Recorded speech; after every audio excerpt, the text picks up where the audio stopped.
আমি আজকে পিঠে বানাবো কাঁঠালের রস দিয়ে পিঠে, ময়দা দিয়ে চিনি দিয়ে। এই যে আমি চিনি মাপে নিচ্ছি 2 চামচ।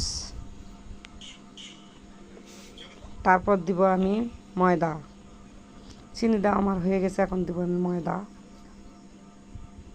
ময়দা দিয়ে নিচ্ছি আমি পরিমাণ মতো, যতটুকু লাগবে অতটুকু আমি পিঠে বানাবো। তারপর দিয়ে নিব আমি কাঁঠালের রস। কাঁঠালের রস আমি আগেই বানিয়ে রাখছি, কাঁঠালের রস দিয়ে নিব। নিয়ে সুন্দর করে আমি এখন এই যে খুন্তি দিয়ে এই যে সুন্দর করে আমি এই যে ঘাটে নেব। কীভাবে আমি ঘাটে নেব সেটা তোমরা দেখো সুন্দর করে।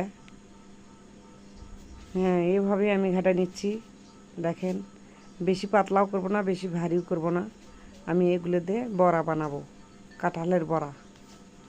অনেক খাইতে মজা কাঁঠালের বড়া। এই যে দেখো খুব সুন্দর হয়েছে। মাছিক কিন্তু দাওয়াত দেওয়া হয়েছে, অনেক মাছি। এই কাঁঠালের গন্ধ পায়ে আসতেছে, অনেক মাছি দাওয়াত দিচ্ছি মনে হয় আমি। এই দাওয়াত খেতে আসছে। এই যে দেখেন এরকম করে গুলে নেবেন। এই যে দেখেন, বেশি ভারীও না বেশি পাতলও না। এই যে দেখেন, আমি একটু লবণ দিছি 1 চিমটি, আর কাঁঠালের রস দিছি। চিনি বেশি দেওয়া লাগে না, পরিমাণ মতো চিনি দিছি।